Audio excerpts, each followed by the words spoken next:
Hello friends, आज आपण बनवणार आहोत मँगो मस्तानी पुणे स्पेशल। तर हे पुण्यामध्ये सर्व ठिकाणी ही मँगो मस्तानी मिळते। तर आज आपण ही घरी बनवूया।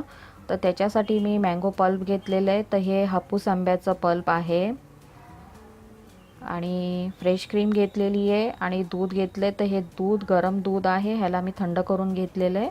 तर सर्वात आधी आपण एक मिक्सर जार घेऊया आणि त्याच्यामध्ये आता आपण मँगो पल्प टाकून घेऊया। तर मी 2 आंब्याचं पल्प ह्याच्यामध्ये टाकते।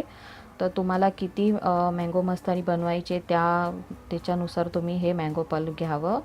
तर मी एका ग्लासासाठी मी 2 मँगोचं पल्प ह्याच्यामध्ये घेतलेलं आहे आणि आता आपण ह्याच्यामध्ये 4 चमचे फ्रेश क्रीम टाकून घेऊया। तर ह्या मँगो मस्तानीला वेगवेगळ्या प्रकारे बनवलं जातं, प्रत्येकाची आपापली एक वेगवेगळी पद्धत आहे। तर त्याच्यातला आपण एक प्रकार आता बघणार आहोत।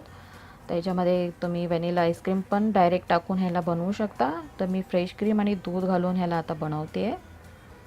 तर 4 चमचे मी ह्याच्यामध्ये फ्रेश क्रीम घातलेली आहे। तर आता आपण ह्याला ब्लेंड करून घेऊया।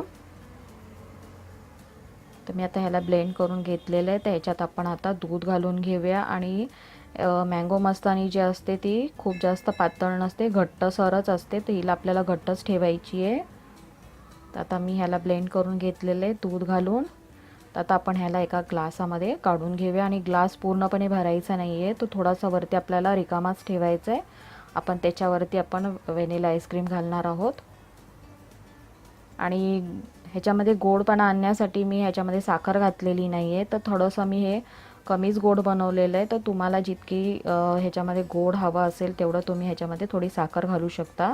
तर आंबा जास्त गोड आहे म्हणून मी ह्याच्यामध्ये साखर घातलेली नाही आहे आणि व्हॅनिला आईस्क्रीमचा पण ह्याच्यामध्ये गोडवा आहे। तर त्याच्यामुळे मी साखर थोडी घातलेली नाही, पण तुम्हाला जितकं गोड हवं असेल तेवढी तुम्ही ह्याच्यामध्ये साखर घालू शकता। तर आता मी व्हॅनिला आईस्क्रीम ह्याच्यावरती घातलेली आहे आणि काजू बदाम पिस्ते ह्याच्यावर टाकते आणि थोडीशी वरती एक आपण चेरी ठेवून घेऊया।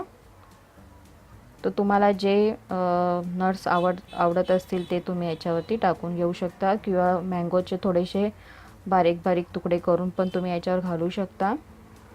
तर मँगो मस्तानी आपली रेडी झालेली आहे। खूप कमी वेळेत बनते पण पिण्यासाठी खूपच छान लागते। तर ह्या उन्हाळ्यामध्ये ह्या मँगो मस्तानीला तुम्ही नक्की करून पहा आणि याच्यावर तुम्ही टूटी फ्रुटी पण घालू शकता।